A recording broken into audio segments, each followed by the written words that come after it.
বাংলাদেশে digital payment ব্যবস্থা পুরোপুরি গড়ে তুলতে পারলে দুর্নীতি কমার পাশাপাশি বছরে 1.5 থেকে 2 লাখ কোটি টাকা বাড়তি রাজস্ব আসবে, এমন তথ্য দিয়েছেন বাংলাদেশ ব্যাংকের গভর্নর। অন্যদিকে রাজস্ব বোর্ডের চেয়ারম্যান জানিয়েছেন, সুবিধা থাকা সত্ত্বেও শহরের স্মার্ট লোকেরাও ডিজিটাল পেমেন্ট ব্যবস্থায় যেতে চায় না, তাদের বাধ্য করতে হবে আইন করে হলেও। রাজধানীতে আলাদা অনুষ্ঠানে এসব কথা বলেছেন তারা।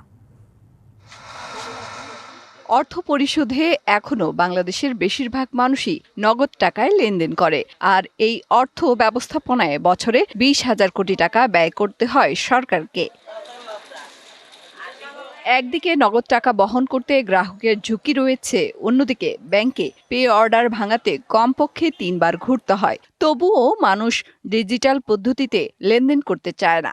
আগারগাঁওয়ে রাজস্ব ভবনে এক অনুষ্ঠানে এসব কথা বলেন এনবিআর চেয়ারম্যান।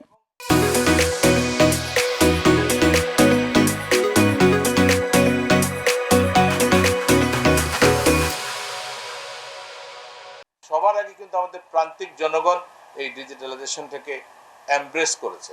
এখন হচ্ছে আমাদের যারা কর্পোরেট জগতের মানুষ আছে, যারা লার্নেড এবং আর্নিং বেশি আছে, তাদেরকে এখানে বাধ্য করতে হবে আইন কানুন এবং বিভিন্ন বিধিবিধান দ্বারা।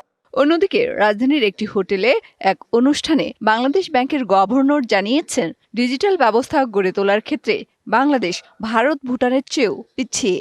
আমাদের হিসাবে ক্যাশলেস সোসাইটি হলে বাংলাদেশের করাপশন অনেক কমে যাবে এবং সেটা একটা বড় উদ্দেশ্য।